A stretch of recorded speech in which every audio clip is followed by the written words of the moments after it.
everything all at once. I think the country's been through a lot. People are really feeling... Well, we have to leave the last half hour of this program to take you live now to the U.S. Senate. A reminder that that entire event will be available on our website later today. Senators today continue work on a bill that makes changes to a 2012 federal flood insurance law. Specifically, the measure would delay flood insurance rate increases for 4 years. Debate on a series of amendments, along with votes on those amendments expected this afternoon. A final passage vote would follow later today or this evening. Live now to the Senate floor, here on C-SPAN 2. The Senate will come to order. The chaplain, Dr. Barry Black, will lead the Senate in prayer. Let us pray. Eternal God, ultimate judge of the universe, you have been our dwelling place in all generations, and we are sustained by your steadfast love. Today, surround our senators with the shield of your favor as they labor to keep America strong. Lord, teach them to be obedient to your commands, doing your good will as your presence fills them with joy. Manifest your power through their labors so that this nation will be exalted by righteousness. Help our senators to put their trust in you and to recapture their trust in one another as your angels guard them in all their ways. We pray in your strong name. Amen. Please join me in reciting the Pledge of Allegiance to the flag. I pledge allegiance to the flag of the United States of America, and to the republic for which it stands, one nation, under God, indivisible, with liberty and justice for all.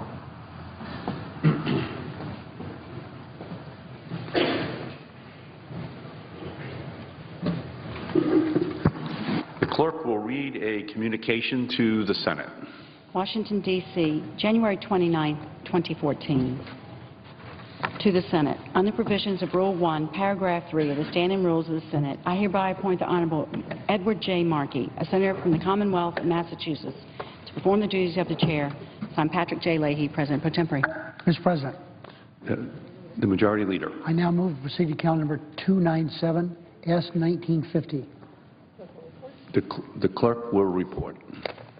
Motion to proceed to calendar number 297, S-1950, a bill to improve the provision of medical services and benefits to veterans and for other purposes. Mr. President, I was happy to move on behalf of Chairman Sanders, who's put together this bill that's supported by 25 different service organizations. Following my remarks this morning and those of the Republican leader, the Senate will be in a period of morning business for an hour, with the majority controlling the first half, Republicans the final half. Following that morning business, the Senate will begin consideration of S-1926, the flood insurance legislation. We're able to reach an agreement for several amendments to be considered to the flood insurance bill. All amendments must be offered by 3 p.m. today. Multiple roll call votes are possible later today. Senators will be notified when these votes are scheduled. Mr. President, over the last 45 months, America's private sector has added more than 8 million jobs. We heard that from the President last night. The stock market has soared. Productivity has never in the history of our country been higher, and Americans have even started buying homes again. But while the economy is gaining momentum, for far too many Americans, the hopeful headlines don't match the grim reality. Over the last few decades, middle-class Americans have seen their paychecks shrink, even as corporate profits climb, and the wealthiest few do better and better. Now, Mr. President, as the President said last night, there's nothing wrong with people making money. We're all happy they're doing well. But the average CEO's income is multiplied 250 times. The people who work for that CO is making less and less every year. That's happened during the last 30 years. The richest 1% have had their wealth increased by 3 times, while during that same period of time, middle classes had their earning capacity dropped 10%. Average Americans are working even longer and even harder than they were 30 years ago and doing less in the way of remuneration. The difference is this: their hard work isn't paying off the way it used to. We must change that, and we can change that. It's not too late to ensure that American successes are determined by the strength of their spirits instead of the size of their bank accounts. 50 years ago, in his first State of the Union address, Lyndon Johnson declared unconditional war on poverty. Now, we've seen a lot of news accounts on that anniversary during the last month or so. But here's what Lyndon Johnson said 50 years ago. Quote, "Unfortunately, many Americans live on the outskirts of hope because of their poverty. Our task is to help replace their despair with opportunity." End of quote. Thanks to these innovative programs created 5 decades ago, including Medicare and school lunch programs, the poverty rate has fallen 40% since the 60s. But, Mr. President, there's so much work to do. 67 richest Americans, their net worth increased $2 billion on average last year, every one of them. But you know what happened? During that same time, 1 million more American children dropped into poverty. So there's much more to do. Too many American families still live on the outskirts of hope, struggling to survive and falling well short of the American dream. Last night, President Obama laid out a plan to breathe new life into this country's struggling middle class. The President's charted a course to build on the economic progress we've made over the last 45 months and to guarantee that progress is felt by every hardworking American. And he challenged us, Congress, to work with him to replace despair with opportunity. President Obama called for common sense investments in our future, investments that have been deferred for too long.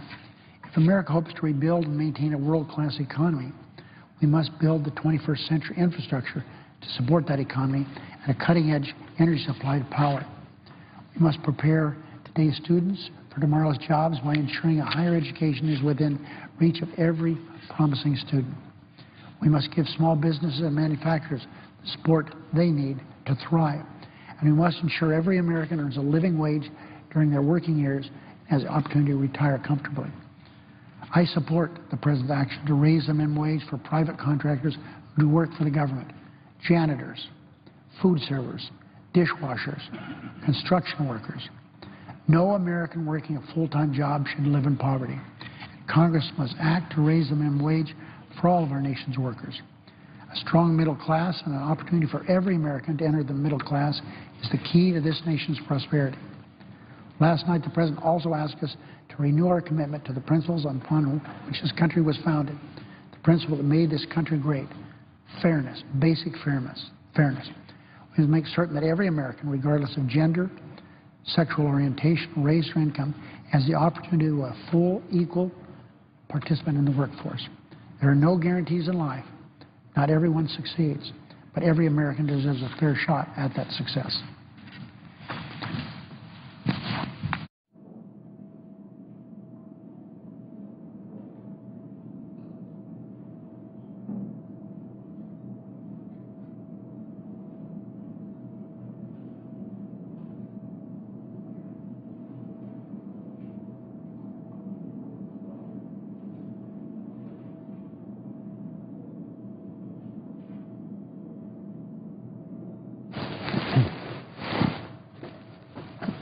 Mr. President. The Republican leader. I'd just like to say a word this morning about the President's State of the Union speech. And let me say that I think Congresswoman McMorris-Rodgers did a great job representing our party and the people of Washington State's 5th District last night. Frankly, I wish the President had laid out an agenda half as hopeful as the one she did, because the State of the Union address is always an important moment for our country. It's an opportunity for the two parties to come together with the President, members of the Supreme Court, and other government officials to show a kind of unity, even in the midst of the great debates that we have here every single day. It's a worthy tradition. And last night, the President had a real chance to unite the nation around a forward-looking agenda. He had a huge opportunity to reach to the middle and chart a new path at a time when nearly 70% of Americans say the country is either stagnant or worse off now than when the President took office, that we're on the wrong path. It could have been a legacy-making moment. Instead, it was the same tired boilerplate we hear year after year after year. And when you peel back all the adjectives and the anecdotes, all the platitudes and nods to the left, what remained for the middle class? Largely the same tired policies that led us to this point. The same failed agenda with its legacy of stagnant unemployment, lower incomes, growing inequality, and crumbling pathways to the future. The only difference is that now the President wants to keep doing the same old thing, just without as much input from the people's elected representatives in Congress. Basically, all the same policies, less of that pesky Democratic accountability. Because the President didn't talk about embracing a positive new agenda last night. He didn't talk about reforming our tax code in a way that would drive private sector growth and job creation. He didn't talk about finding serious ways to start reducing a massive $17 trillion debt that threatens to suffocate our economy and crush the dreams of our children. He didn't talk about saving Social Security and Medicare, or about streamlining and slimming the size of government, or about setting America's entrepreneurs and small businesses free to dream and to succeed. As for energy, the President's plan seems to boil down to more regulation and new taxes on energy production. For all of his talk of phones and pens, he didn't even mention using his pen to sign off on the Keystone Pipeline. It's the single, simplest action he could have taken to create jobs soon. And it's a project that wouldn't have created thousands. It's actually a project, as I indicated, that would create jobs right away. And it still can, if the President will just lead. Unions support it. Powerful members of his own party support it. The American people overwhelmingly support it. But there's one small group that doesn't support it: special interests on the far left. Well, the special interests on the far left won last night, and the middle class lost. And you know, there's another big issue where the President turned his back on the middle class, and that, of course, is Obamacare. The State of the Union was the President's opportunity to finally admit his mistakes and the painful consequences that have affected so many in Kentucky and around the country. It was a chance to call for a fresh, bipartisan beginning, to start over with true health reform that could really help middle-class families. Instead, he simply doubled down on failed policies. I know he tried to paint a rosy picture of life under this law in his speech, and I suppose that's natural, but he must know that it's not a picture that reflects reality. He must know that Americans suffering under this law aren't going to buy the spin. And he must know that trying to sell Kentucky's Obamacare bureaucracy as some kind of success story is, to the thousands and thousands of Kentuckians being hurt by it, well, it's frankly insulting. It's insulting to the 250,000 Kentuckians who've had their plans canceled because of this law. It's insulting to the families struggling to afford premiums that have on average increased by almost half across Kentucky. And it's insulting to taxpayers who've been forced to subsidize, to the tune of about $250 million in Kentucky alone, Obamacare's restricted access to doctors and hospitals, its crushing effect on families, and its skyrocketing costs. So look, it's clear President Obama missed the mark last night, On some issues, he actually said the right things, like on trade promotion authority. That's a place where we can work together to create more American jobs, as long as the President can convince his own party to work constructively with us to do that. Because what he didn't say last night is that the only thing stopping us from creating more trade jobs is his own party. So we'll see if he actually follows through on trade. But overall, the President mostly refused to budge from his failed policies. He refused to reach across the aisle in a way that would lead to immediate job growth opportunities. That's distressing news for our country. It's especially disheartening for the middle class, and it's disappointing for those of us who actually want to get big things done for our constituents, for those who really do want to work with the President, who want to collaborate on smart bipartisan policies that can finally get Americans back to work after years of this failed Obama economy. But we can't do it without President Obama. He has to lead on trade, jobs, energy, the economy, whatever the issue. So we're not going to give up. We're not going to stop trying to help him see that Americans are calling for a new direction, for a forward-leaning agenda that actually puts the middle class first and leaves tired left-wing ideas where they belong, in the history books. And when the President is ready to work with us, he should know that we'll be here waiting for him.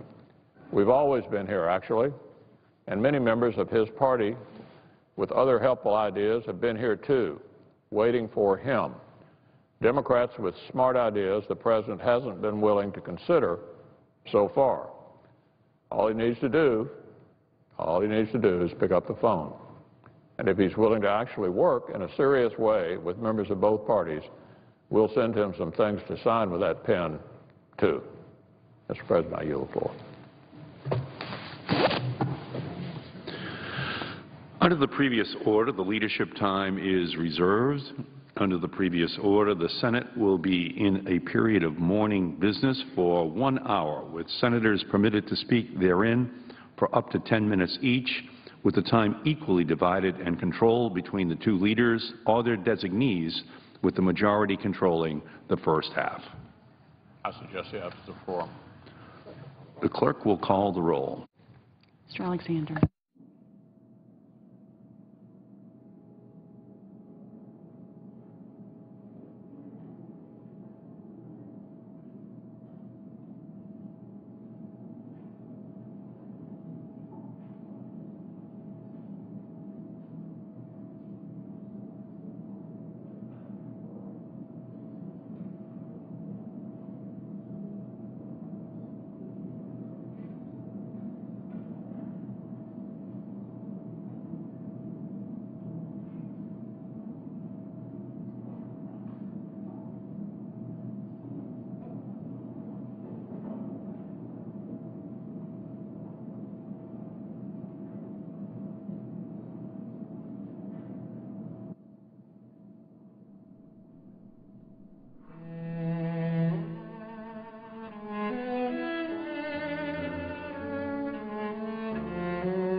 Well, the Senate day just getting started here on this Wednesday. General speeches for the first hour, but we are expecting more work on legislation on a measure making changes to the 2012 flood insurance law.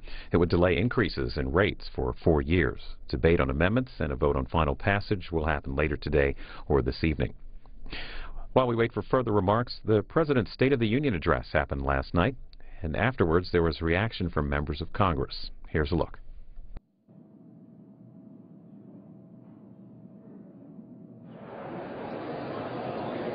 And the President spoke for about an hour on his 5th State of the Union address, and just off the House chamber where both the Senate and the House meet to hear the President deliver his message is Statuary Hall, and this is where the media sets up to talk to members of Congress following the speech. That's what we're going to be doing tonight on C-SPAN 2. Joining us first is Representative Miller Bartley, Kyle Brewster, and Danielle Corley of my staff be granted 4 privileges for the duration of today's session. Without objection. Mr. President, earlier this month we commemorated the 50th anniversary of President Johnson's declaration of unconditional war on poverty. That war on poverty was a massively successful initiative, helped tens of millions of Americans lift themselves out of poverty, reduced hardship, empowered people to build new opportunities for themselves and their future. And we see some of the residue of this. Today, food stamps ensure that children don't go to bed hungry at night. The Elementary and Secondary Education Act insists that all children, regardless of background, can learn and have an equal opportunity for education. Legal services help people with limited resources seek protection from exploitation. Low-income families fight poverty in their own communities by helping to lead community action agencies. The war on poverty and the Great Society encompassed a tremendous list of achievements that I can't even begin to do justice to today. However, we know we still have more work to do.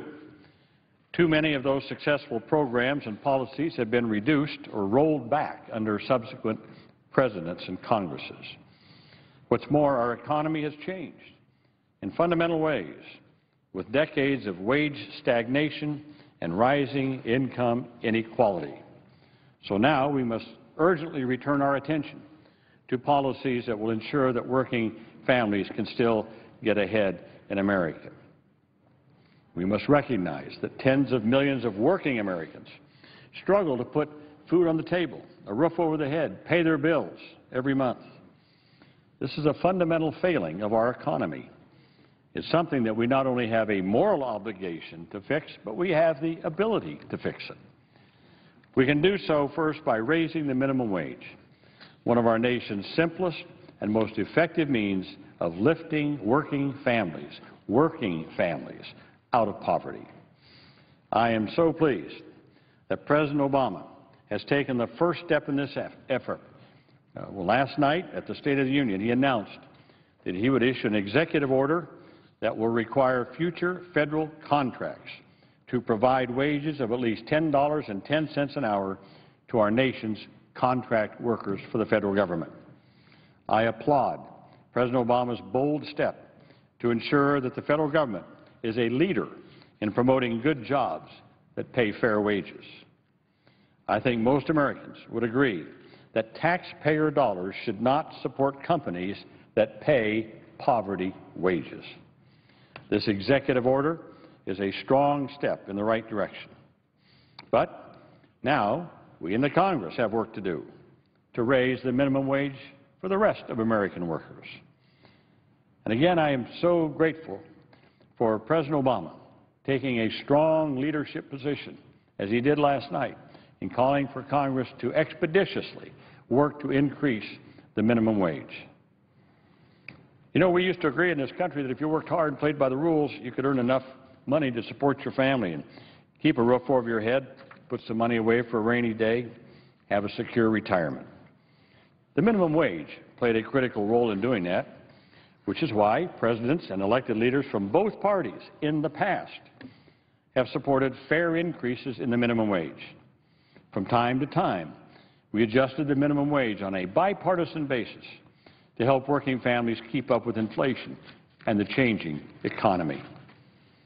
But recently, we've heard a new and disturbing set of talking points from our friends on the other side of the aisle. They claim that raising the minimum wage doesn't actually reduce poverty.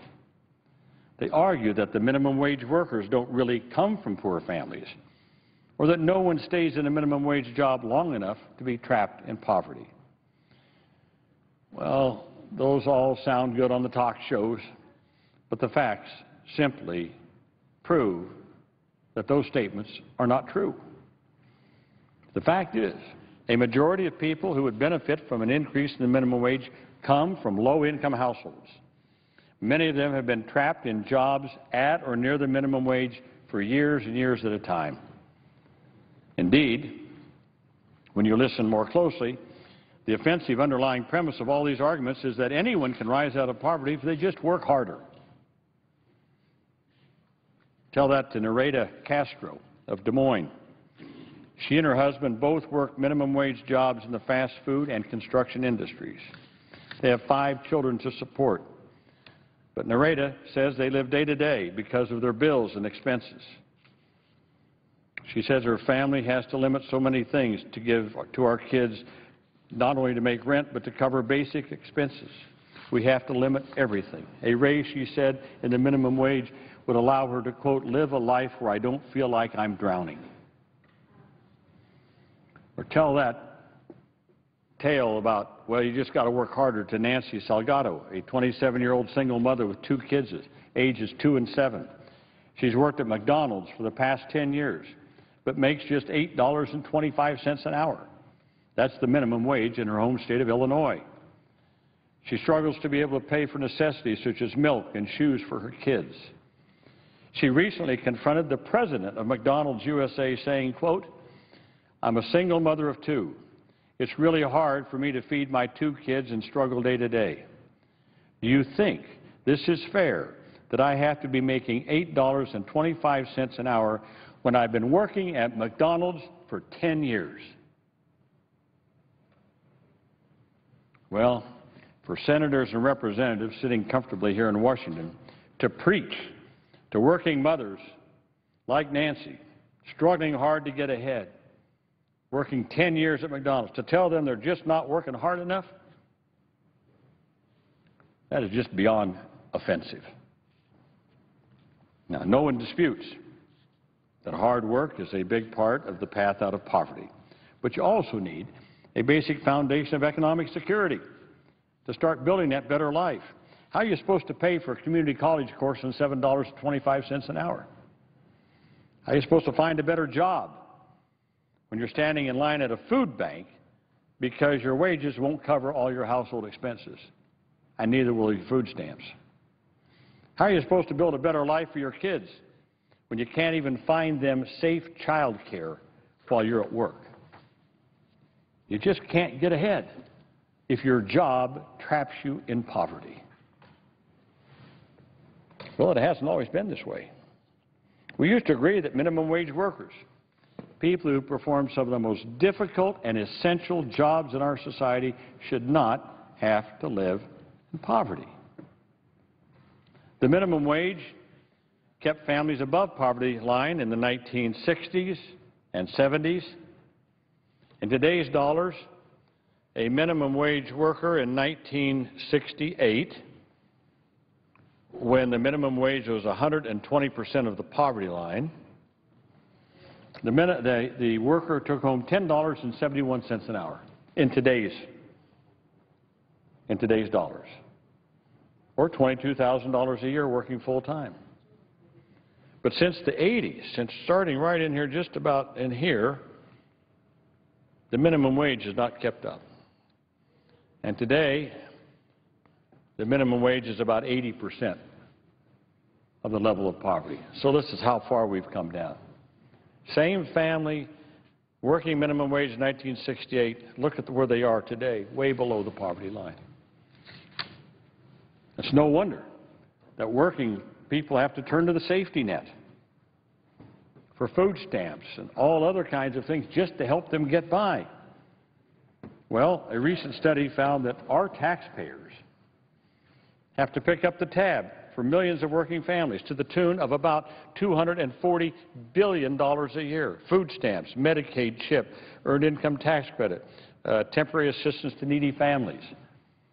Now, I want to make it clear, these are not people sitting at home watching TV.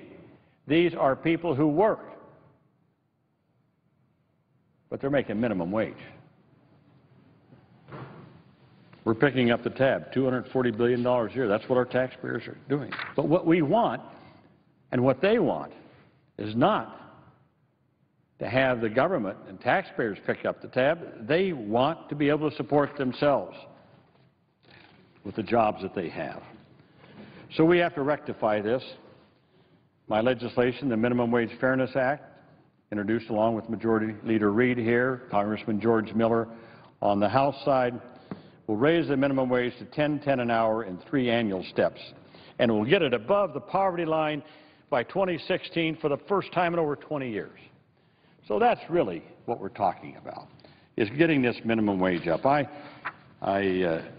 look forward to working with my colleagues here in the Senate on both sides of the aisle sometime soon to bring this bill forward, and I hope that we can do it on a bipartisan basis and recognize that it is indeed time to get families, working families, out of poverty by paying them a decent minimum wage in this country. Madam President, I yield the floor. Thank you.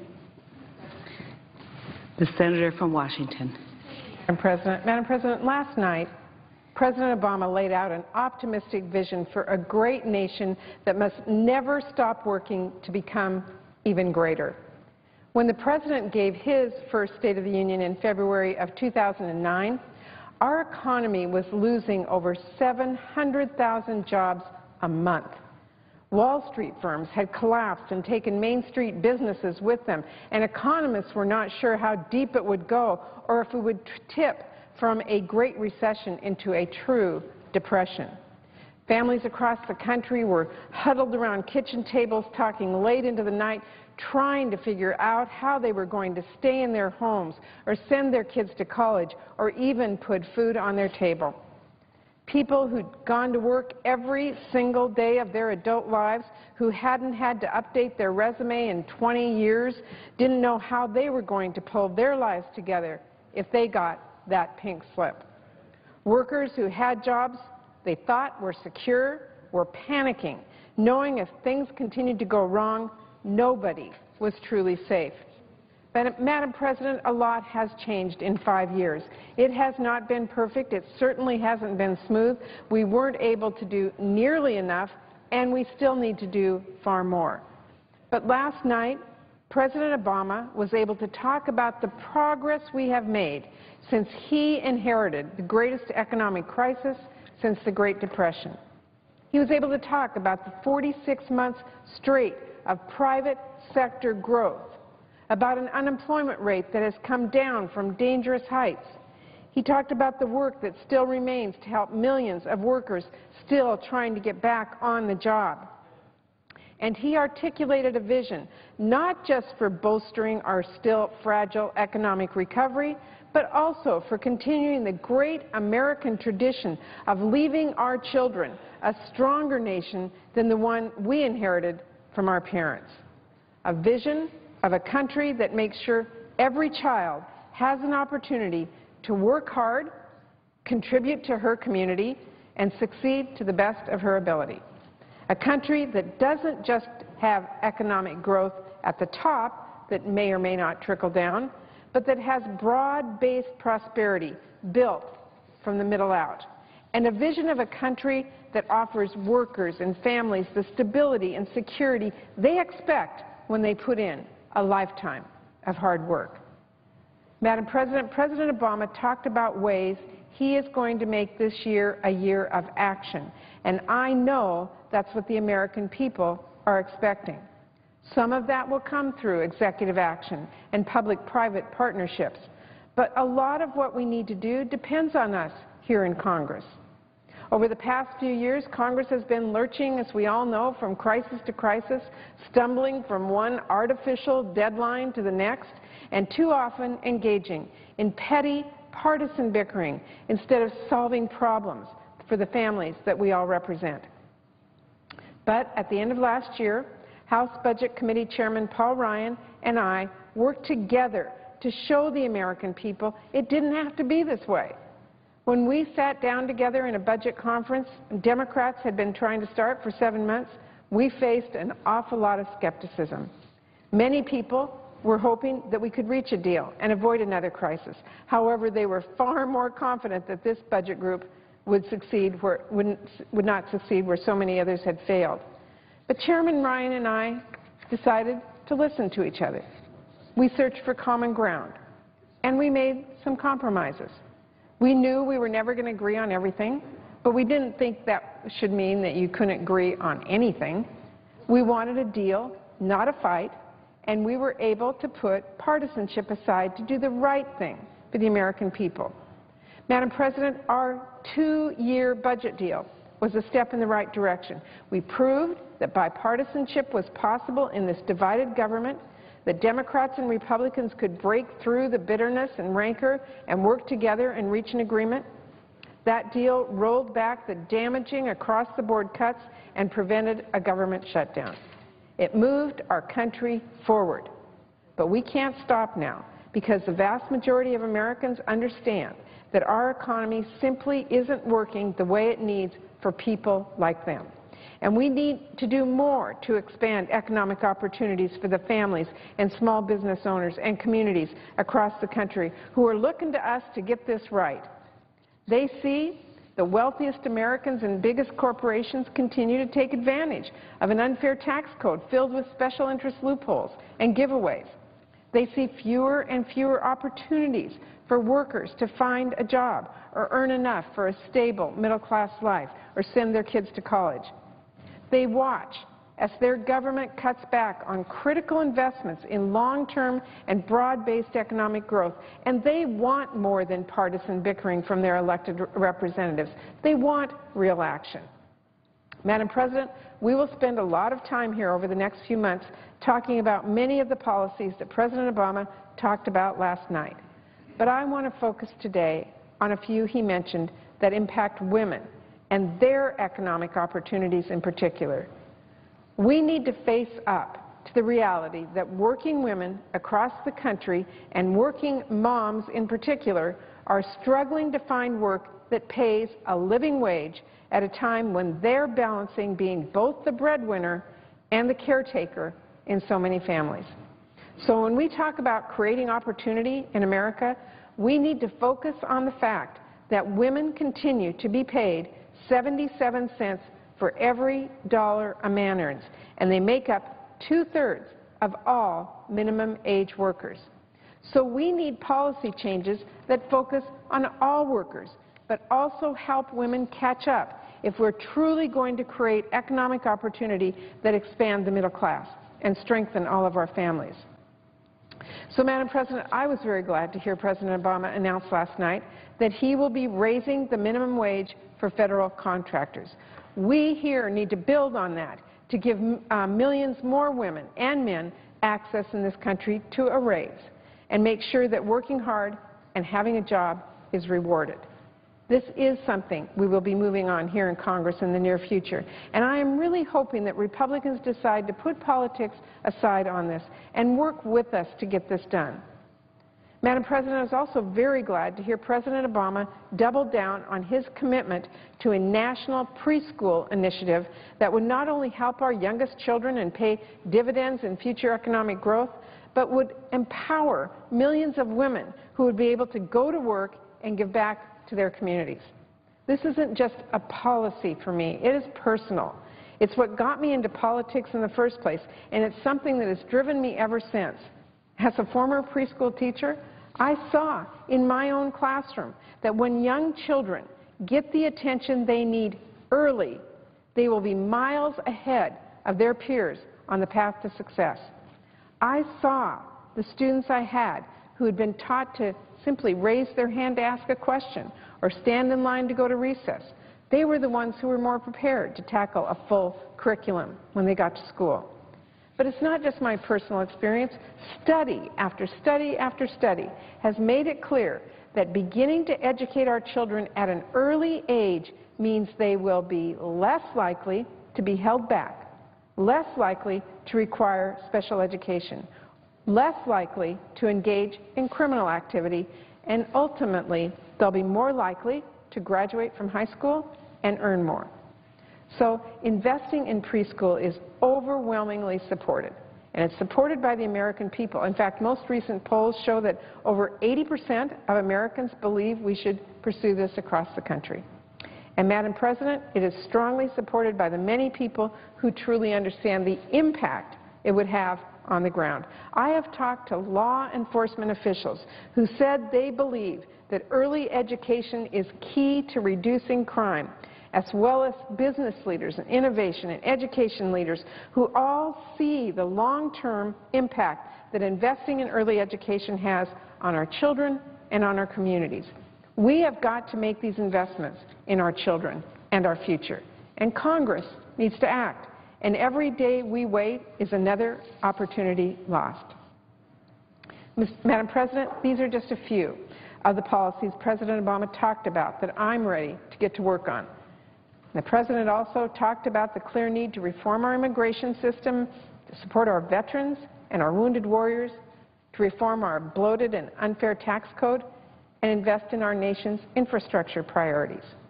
The American people are now expecting their elected officials to work together to tackle those issues and many more over the coming months and years. So, Madam President, I'm at the table. I'm ready to build on that bipartisan foundation we laid with the budget deal. But I'm very worried that while the President and many of us here in Congress are talking about working together to move the country forward, we have some Republicans who are already now talking about dragging us backward into another needless crisis. That is absurd. We went through this just a couple months ago. There is no reason for Republicans to put this country through this again. Republican leaders proved at the end of last year that they weren't going to actually follow the Tea Party off the cliff and let the government default. And after a lot of drama and partisan posturing and economic pain for millions of families, Republicans dropped their demands and joined Democrats to reopen the government and avoid a default. Republican leaders have said they aren't going to let the country default this time either. But they seem unable now to stop playing games with this issue to make the Tea Party happy. So let me be very clear on the floor today. Democrats are not going to negotiate over whether or not the government should pay its bills. And if the Republicans continue down this path of empty threats and taking hostages and dangerous demands, they will get exactly what they got last time. They tried to play politics with our economic recovery. Nothing. So I call on my Republican colleagues to stop working on a wish list of debt limit demands and hostages and stop thinking about the new threats they're going to make to our economy and to the American people, and join us at the table to work on the real issues that we need to address. Madam President, Democrats want to work with Republicans to tackle our challenges fairly and responsibly. That is what the President talked about last night. It's what we're here to talk about today. But as Chairman Ryan and I showed just a few months ago, the way for both sides to get what they want is through compromise and negotiation, not hostage-taking and not threats. The American people expect us to work together. They want more deals and fewer fights. And I know that Democrats are ready to get to work. I'm hopeful Republicans will work with us to make this year of action in Congress a reality. Thank you, Madam President, and I yield the floor.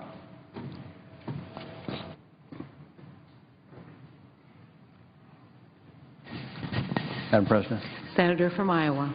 Madam President, I was privileged to be in our capital city of Des Moines on Monday, January the 27th, 2 days ago, and privileged to visit a lot of my friends in the Iowa legislature. So I was in the Iowa House on Monday morning when a resolution was brought up by Representative Dan Muehlbauer. and read and adopted unanimously. It was a resolution requesting the United States Congress to immediately enact a new federal food, farm, and jobs bill. And I won't read it all. I'm going to ask consent to put this in the record, but basically pointing out in the resolution how much a farm bill means to our fellow Iowans. They said, be it resolved by the House of Representatives, that is the Iowa House of Representatives, that with the reconvening of the United States Congress after its holiday recess, the United States House of Representatives and the United States Senate should enact a new food, farm, and jobs bill with all possible speed, but no later than January 31st of 2014. Well, I guess the good news I have now for Representative Muehlbauer and his colleagues on both sides of the aisle in the Iowa legislature is that we heard him under the great leadership of Senator Stabenow. We now have a farm bill ready to come to the floor after the House passes it, I hope sometime today. We hope to have it up maybe as early as tomorrow, if not, about the first of the week, and get the job done. I think everybody signed off on it. It's a good farm bill. It's taken a long time, a lot of hard work to get there, but a lot of good people worked together on both sides of the aisle and both in the Senate and the House to get it done. So I just want to thank Representative Muehlbauer and his colleagues for holding our feet to the fire and sending us this resolution. So, Madam President, I ask consent to put the House Resolution number 102 at this point in the record. Without objection. Thank you. I yield the floor.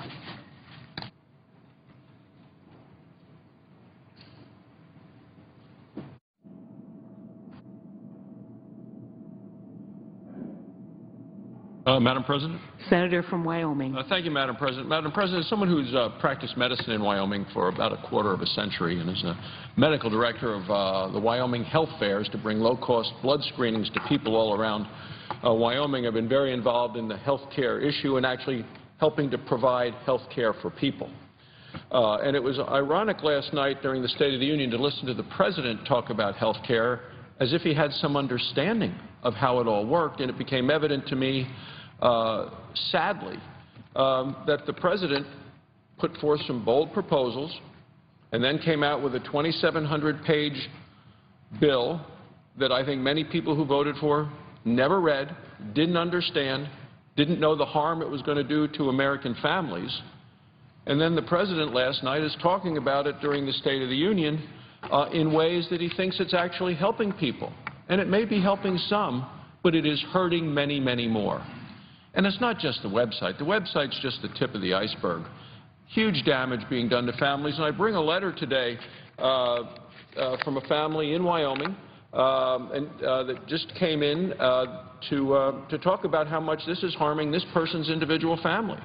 A man from Upton, Wyoming, a small community, somebody who tries to get up every day, go to work, take care of his family, put food on the table, and yet his whole family is being harmed by this law that the President has put into place, forced down the throats of the American people on party line votes. So let me just start with the letter. And he talks about opening up my insurance letter today has led me to write you this letter. He says, I'm usually the type of person that just keeps trudging along. And I think all of us have constituents who are like this. They just keep trudging along, he says, and take things as they come. He says, I'm a longtime resident of this beautiful state and graduated from the University of Wyoming, as so many people who live in Wyoming have done. He said, I'm married.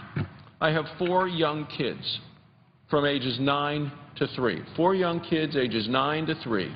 He said, we're a healthy and an active family. Non-smokers. Go to the doctors for emergency care only. Go to the chiropractor and dentist regularly, he said. He said, I have a high deductible insurance plan. $10,000 is what he's had as an insurance plan, a $10,000 deductible, which is high. And he said he's paying for that $584 a month. You know, I really wish the President of the United States would get letters like this and read them and understand the impact that he is having on their lives and how much his plan is hurting American families. So Justin writes, he said, now, due to the current health care climate, I'm going to have to pay $945 a month. So he's paying a lot more. He was paying $584, now $945 a month. And he says, and they have conveniently raised my deductible to $11,000. So he had a $10,000 deductible, which is high. They've raised that, and they have raised his premiums from $584 to $945 a month. He said, how does Obama expect the middle class to stretch their budgets every month to get health care coverage? That's what the middle-class Americans want to know. How does this president expect the middle class to stretch their budgets every month to get health care coverage? He goes on, how can we get rid of Obamacare? That's a question that I was asked repeatedly around the state of Wyoming last week. This gentleman goes on to say, every chance you get, please vote to repeal Obamacare. Now, the president last night ridiculed people like Justin, ridiculed him, saying, well, sure, you know, vote over and over and over again. This man from Wyoming is saying, every chance you get, vote to repeal Obamacare. He also said, every chance you get, please help the middle class. Every chance you get, please help the middle class. We're not seeing that from this president, this administration, and those who supported these policies, which have hurt the middle class. He said, thank you, and I appreciate your leadership for the state of Wyoming. He said, now I'll go back to working hard to pay my insurance bill. And probably for the people that Obama is trying to help. He finally says, Obama stated to the public that our premiums were not going to rise. Thanks for listening to me rant. Well, I don't consider what we're hearing from my friend Justin from Upton, Wyoming, a rant. I hear it as a cry for help from a health care law that the President and Democrats have forced down the throats of the American people against their will. Many people who voted for it never read it, didn't understand it, and I really have strong doubts that the President himself understands the health care law, what's in it, and the damage it continues to do to middle-class Americans and families all across this country. Thank you, Madam President. I yield the floor. Madam President. The senator from Missouri. Madam President, last night at the State of the Union message, the President looked at the Congress again and said, you need to be for my plan unless you've got another plan, and suggested once again that we'd never had other plans. I don't know in a handful of minutes I can do justice to the other plans that were out there, but I can tell you that there were other alternatives. They were filed in legislation. They were debated in 2009. And clearly, today's experiences, like has just been shared from a family from Wyoming, would be different experiences if we'd have looked at those other plans. Let me just very quickly, in responding to the President, what are your ideas? Remind him again of what the ideas were that were out there that were proposed by people who thought we had the best health care system in the world, but thought it could be improved. Thought there were people who did not have the access they needed, the rules that could be changed to make a difference. Here's what some of them are. One, to allow small business health plans. You know, most people get their insurance at work and they like what they have. 85% of the people that had insurance last year got insurance at work, and well over 90% of them thought what they had at work was really good and met their needs. We have for years talked about ways to try to expand that so people, whether their association is the Farm Bureau or some other group that they're associated with, where they can, in small business or associated health plans, get their health care that way, so they too become members of a bigger group that competes for health care insurance as part of that group. Expanded coverage for young adults. The President said last night that he said 3 million of the people have been added. He thought maybe 12 million. I haven't seen that figure yet. A few days ago, Senator Reid said it was 9 million, and a third of the people that had been added by just saying, let people stay on their parents' health care a little bit longer. That was the most uninsured group. The only person that filed that legislation in the House as the principal sponsor was me, to let people stay on their insurance. Now, we said 25, not 26. So I suppose the President added that 1 year to it, or whoever wrote the Affordable Health Care Act. But if that's right, I got the bill out the other day here on the floor. It was 3 pages and 4 lines. If 3 pages have solved 25 to 33% of the problem, I guess maybe our side should have come up with 12 pages of legislation and just solved the whole problem. This was not something that took 2,600 pages that nobody really understood. Madam President, if we had that debate today, it would be a much better debate because people have begun to understand just how dangerous it is to deal with the health care of individuals and families. Medical liability reform makes a big difference in how cost of insurance is impacted and how health care is done. Increased your insurance flexibility. Let people buy insurance across state lines. This is something that was out there as a significant idea that didn't minimize the choices people have. It maximized the places people could look to find out what their family needed. Pre-existing conditions, we had a system that was dealing with that pretty effectively if you could get into it, the state high-risk pools. We talked about ways to expand those. Now, why would that be better than where we are now? If you're an insurance company, if you're a government, if some way you're making that high-risk pool work better, you know you're dealing with a group of individuals that had a pre-existing condition. You don't have to try to structure everybody else's cost so that they pay a lot more just in case people with a pre-existing condition become an unreasonable part of your insurance group that you're trying to provide for. These programs have been closed as of December 31 in most states. And in every case that we've been contacted on, people that had pre-existing conditions were in a high-risk pool are paying more for insurance with less coverage and in many cases can't get the doctor. And these are people who had a pre-existing condition, so who their doctor was mattered to them. In many cases, they no longer can have that doctor. Clearly, I don't have time today to respond fully to the President, but whether it was high-risk pools that work better, wellness programs, preventing insurance companies being able to cancel policies, that didn't require millions of taxpayer dollars. It just required a rule that said you can't cancel a policy because somebody gets sick. The same as limits on coverage. Encourage health savings accounts. The Affordable Care Act eliminates one of the real tools that was working for families. More transparency. How do health care providers do and how much do they charge to do it? What are their results and what are their costs?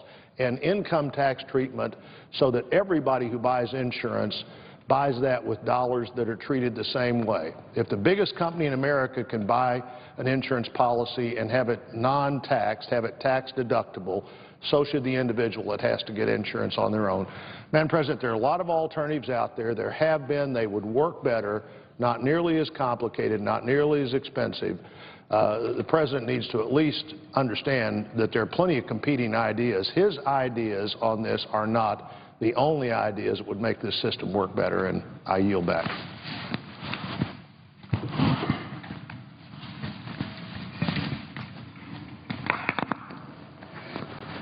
Madam President. The senator from Arkansas.